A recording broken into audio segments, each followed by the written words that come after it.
Set कि उसके लिए पूरा अलग से सेशन चाहिए, तो TMJ एक बहुत इंपॉर्टेंट है। Now I am going to discuss about CBCT 2D to 3D। 2D to 3D में मैं ये डिस्कस करना चाहूँगी कि हम लोग 2D तो बहुत सालों से यूज़ करते हैं, we are using IOPA, OPG, but CBCT में कई बार हम लोगों को लगता है कि why to use, like some people are considering exposure, या बहुत सारे हमारे मेंटल फैक्टर रहते हैं कि IOP पे हमें सब कुछ दिखता है। आई एम नॉट सेइंग कि we are not seeing things on IOPA, but जब we are having a very beautiful technology जिसमें हमें ज़्यादा दिखता है, तो हम लोग वो यूज़ कर सकते हैं when ever it is indicated. Over use किसी टेक्नोलॉजी का आई एम नॉट रिकमेंडिंग, बट जब भी वो रिक्वायर्ड है तब हम उसको यूज़ कर सकते हैं। Like in implants, any region of the implantology like anterior maxilla, posterior mandible, we require CBCT, क्योंकि बिना CBCT के we cannot see buccal bone, labial cortex, आपका mandibular nerve, तो we will discuss about that one by one. So it is a kind of discussion. If you have any question you can stop in between, but because of the limited time you can ask me in the end, तो वो discuss कर सकते हैं एक बार बाद में।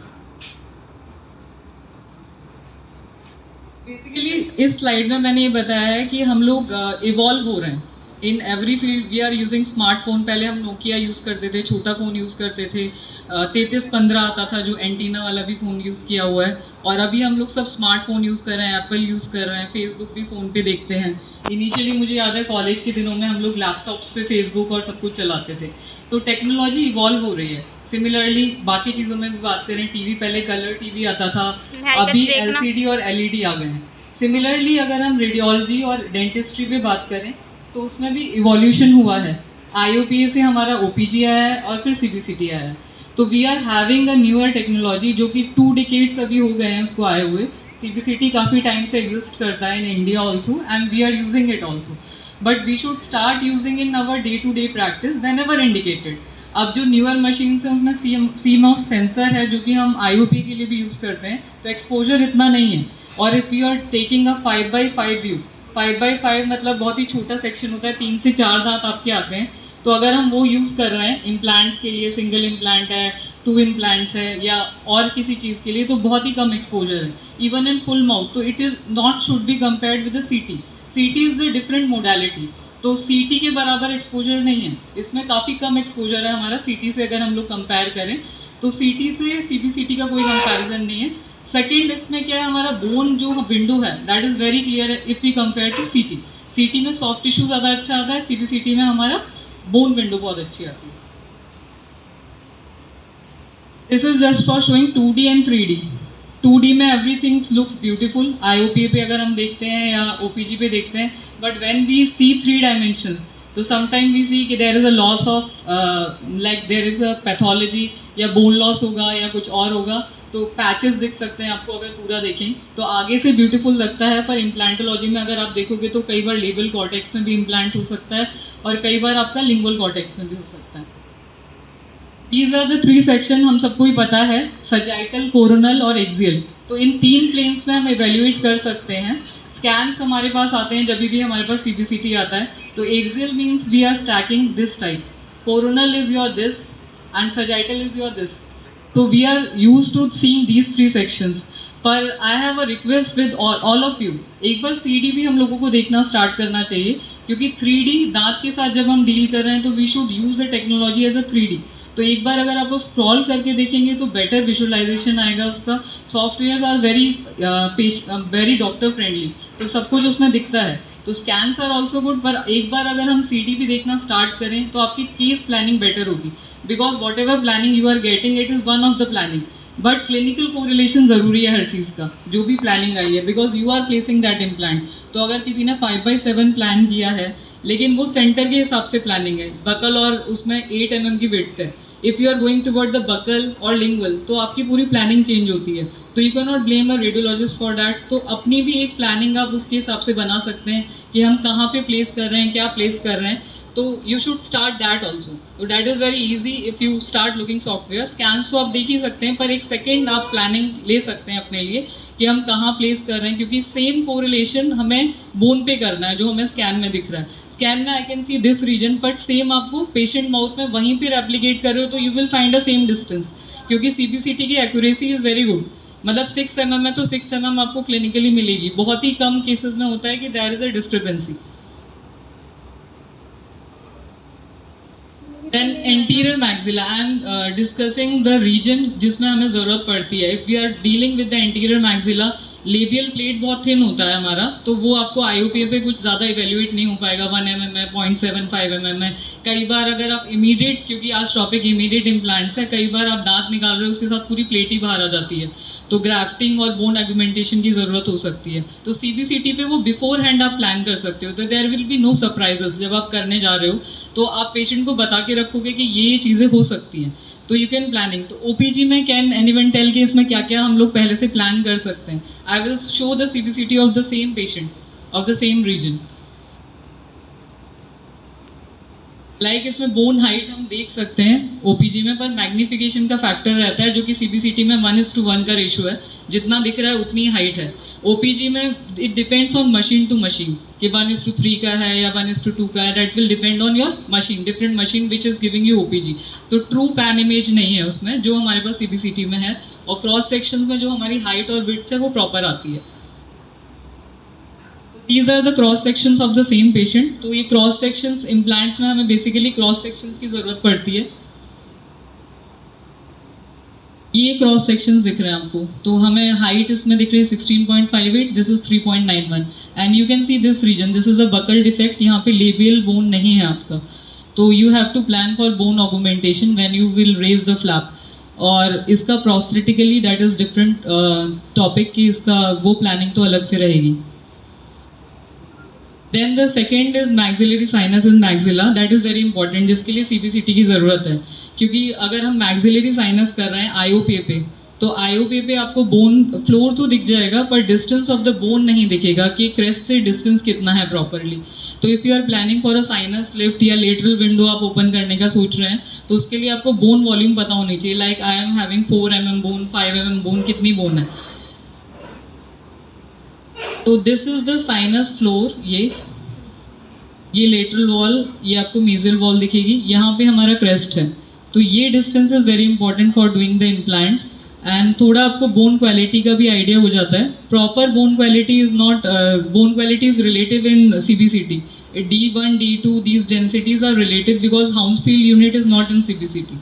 Relative density हमारे पास एक रहती है, according to the bone quality we evaluate कि ये इस टाइप की बोन है, सॉफ्ट बोन है, हार्ड बोन है, and according to the region and trabecular pattern. तो वो लिखा भी रहता है कि कौन से क्लासिफिकेशन से है। हाउंसफील्ड यूनिट जो है हमारे सीबीसीटी में नहीं है, तो according to the Hounsfield unit we can not classify this bone. फिर इसमें आप सेप्टास भी देख सकते हो, sometimes septas are there and यहाँ पे म्यूकोजल थिकनिंग हो सकती है, पॉलिप हो सकता है। According to you can plan your sinus lift and grafting procedures.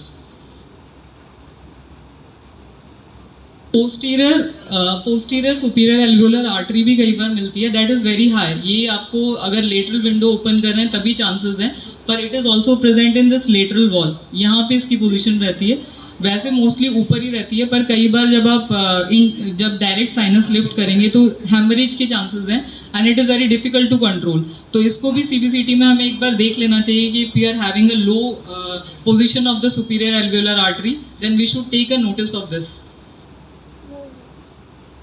Then the next dangerous zone is anterior mandible. जब मैंने भी इम्प्लांट स्टार्ट किए थे तो मुझे मैंडिबल ईजी लगता था, I don't do maxilla, but जब करने लग गई और धीरे धीरे पता चला तो mandible is very full of surprises. Mandible की हर रीजन में डिफिकल्टी है। एंटीरियर अगर आप कर रहे हैं तो आपको हेमाटोमा होने के चांसेस हैं, बिकॉज अगर आपने लिंगुअल कॉर्टेक्स परफोरेट कर दिया तो उसकी वजह से आपका लाइफ थ्रेटनिंग कंडीशन हो सकती है। तो you should know the labial and lingual cortex when while doing the implants.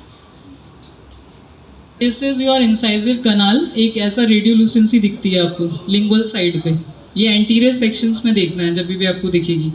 तो यहाँ से वेसल्स जाती हैं, ये आपके 4-1 एंड 3-1 रीजन में मोस्टली रहता है, ये भी है ये। तो अगर ये बहुत पास है तो इस रीजन में you don't have to put implant. इसका इंजुरी से आपकी ब्लीडिंग काफ़ी हो सकती है and this can be also life threatening sometimes. Mental foramen we all know, premolar 4 and 5 region, पर इसकी फिक्स पोजीशन नहीं है। तो पहले अगर हम IOPA या फिर अगर हम OPG पे प्लान करते थे तो there was a rule of 5 mm कि you should be 5 mm anterior and 5 mm superior to the mental foramen to avoid the anterior nerve loop. But with CBCT you can have sometime accuracy of the loop and the other things. This is your mental foramen, this exit. यहाँ से आपकी mandibular कनाल आ रही है ये। I am showing in cross section क्योंकि implants में हम लोग क्रॉस सेक्शन ज़्यादा देखते हैं। Sagittal view and other views are not required. तो ये आपकी मैंडिबुलर कनाल आ रहा है और ये आपका जो है मेंटल एग्जिट है, मेंटल नर्व का एग्जिट हो रहा है यहाँ पर। इसके बाद आप देखेंगे ये लूप करते हुए आ रहा है, यहाँ तक आगे तक है, एंटीरियर सेक्शंस में भी है। इट इज़ नॉट यहाँ पे ख़त्म नहीं हो रहा है। तो ये भी आपको ध्यान रखना है अगर हम इम्प्लांट फुल माउथ कर रहे हैं या कई बार लूप आगे तक करके फिर एग्जिट करता है। And mandibular canal, it is very important. Inferior alveolar artery या इंफीरियर एल्वियोलर नर्व, दोनों चीज़ें होती हैं उसके अंदर। नर्व हम लोगों को ज़्यादा है क्योंकि हम पैरेस्थीसिया के लिए कंसर्न रहते हैं। तो this is also important region. This 2 mm का सेफ डिस्टेंस होना चाहिए इससे। फिर भी कॉर्टिकल बाउंड्री होती है, सेफ साइड अगर हमें पैरेस्थीसिया अवॉइड करना है, नमनेस अवॉइड करनी है, तो you should at least keep 2 mm distance. बाकी sir will elaborate, doctor Tushar का लेक्चर है उसके लिए। I am only taking the CBCT part. This is implant planning, you can get through different software कि डिस्टेंस आपका कितना है। ये प्रॉक्सिमिटी, ये आपको एक्सिल, मतलब ये आपका सजाइटल व्यू है, ये 3D प्लानिंग है आपकी। This is a case of mandibular nerve, it is in very much close, immediate implant था ये और इमीडिएट एक्सट्रैक्शन करके किया था एंड इसमें इंगेजमेंट नहीं लिया ज़्यादा, फिर भी it is looking very close on OPG। ये this you can see the nerve in CBCT। यहाँ पे एक थिन लाइन दिख रही है आपको। ये पेशेंट में अभी कोई सिम्टम्स नहीं है, paresthesia and other nerve symptoms are not there, तो we are in the safe zone. This is about density. I have already told density relative रहती है. It is not like accurate नहीं है जैसे हम CT में हाउस फील करते हैं। तो relative density you can have। Software में एक वैल्यूज़ दे रखी है उन्होंने, कलर चेंज होता है उसके अकॉर्डिंग कर सकते हैं, या बेसिकली आप कैंसलस बोन और कॉर्टिकल बोन के रेशो के अकॉर्डिंग कर सकते हैं। कितना कैंसलस बोन है, कितनी कॉर्टिकल बोन है, उसके अकॉर्डिंग भी डिसाइड कर सकते हैं। These are the 2 classifications which we follows for density. These are some post implant cases. We can use CBCT for post implant also, क्योंकि कई बार क्या रहता है, हमें ये नहीं रहता इंटीग्रेट, इम्प्लांट तो कर दिया पर इंटीग्रेट हुआ है कि नहीं। 3-4 महीने बाद मुझे भी कई बार डाउट रहता है कि ये ना हो कि हमने ओपन किया और बाहर निकल के आ जाए। तो उसके लिए बहुत अच्छा तरीका हमारा CBCT है। दोनों साइड अगर कॉर्टेक्स में है, वो आपके दोनों कॉर्टिकल प्लेट्स इंटैक्ट हैं और आपको बोन दिख रही है उसके आसपास, तो you no need to worry. तो 3 महीने के बाद आप एक पोस्ट CBCT करा सकते हैं देखने के लिए। तो उसमें आप एकदम श्योर शॉट कर सकते हैं। ISQ डिवाइस वगैरह तो अलग चीज़ है कि आप उसमें चेक कर रहे हैं, पर CBCT is also a very predictable way of thinking it rather than we are waiting for time only. कि कई बार मुझे भी लगता है 6 महीने रुक जाओ, इसमें स्टेबिलिटी कम आई थी तो और वेट करो। तो उससे अच्छा आप एक CBCT करा सकते हैं पोस्ट इम्प्लांट। उसमें भी आपको बकल बोन और आपकी लेबियल प्रॉपरली दिख जाएगी। ये 3D है इसी पेशेंट का, you can C like this. ये कॉर्टेक्स में दिख रहा है पूरा ना, दोनों साइड आपका एक्सियल व्यू में भी दोनों साइड दिख रहे हैं। तो it is almost integrated implant. Similarly you can visualize like this. ये यहाँ पे थोड़ा सा कम बना है because this was a grafting case, bone augmentation किया था इसमें। This is a pre operative CBCT। ये हाइट देख सकते हैं हम लोग, विड्थ देख सकते हैं, ये हमारी डिस्टल रूट है और नर्व से कितना डिस्टेंस है। तो safely we can place the implant. Because कई बार क्या है, पेशेंट को प्रेशर सिम्टम्स नर्व के पास नहीं होता तभी भी रहते हैं because of the granulation tissue. If we are pinching in that तभी भी पेशेंट को कई बार सीवियर पेन रहता है। तो वो दिमाग में डाउट रहता है कि we are near to nerve और नॉट। तो अगर हम लोगों ने CBCT में दिया है, देखा है कि डिस्टेंस वहाँ पर इतना है, डिस्टल रूट के पास, इंटरडेंटली इतना है, नीजल के पास इतना है, तो we can safely place the implant in that region. Nerve compression check करने के लिए अगर किसी पेशेंट को सिम्टम्स आ रहे हैं, अगर हमने इम्प्लांट कर दिया and patient is unfortunately patient is having symptoms, तो we can have a post operative CBCT, we can take it out the implant and replace that. तो वो भी एक अच्छा तरीका है, rather than waiting for osteo integration, पहले ही निकाल सकते हैं उसको। Integration failure that can easily show, CBCT में सारे दिख जाते हैं, रियल पिक्चर दिखती है, जो कि हमें आईओपी में क्या अच्छा इम्प्लांट दिखेगा, बकल और लिंगुअल कॉर्टेक्स हम देख नहीं सकते, उसके अंदर मीजियल और डिस्टल दिखेंगे, लेकिन आप जब आप सीबीसीटी देखेंगे तो we can see one of my cases like that, वो पूरा सॉफ्ट टिश्यू में आ रहा है, अगर आईओपी में देखेंगे it is not seen like that. तो you can see a true picture in CBCT and you can guide the patient accordingly. आंखें बंद करने से कोई फायदा नहीं है, हमें मैनेज तो करना ही है केस, तो मैनेजमेंट के लिए यू शुड हैव दैट कि क्या करना है, तो वो पहले होना चाहिए आपके पास.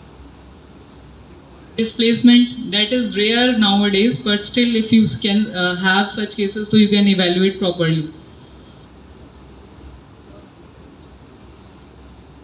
Whenever these are some points like treatment planning में CBCT is important, then surgery में CBCT is important, healing phase में also you can see the CBCT, remodeling में it is not required, maintenance में it is not required, complication में we can advise. So this table is just कि we can send the patient in these all cases for CBCT, except the maintenance and except the remodeling. For this we don't require CBCT. We can take in OPG and 2D view for the maintenance.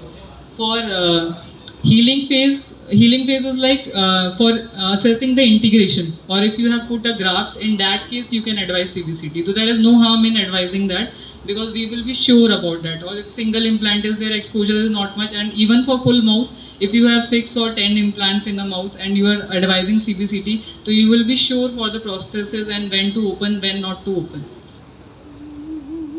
Thank you everyone. Thank you for patient hearing. If any questions, we will discuss in the end. Thank you, Dr. Mamta.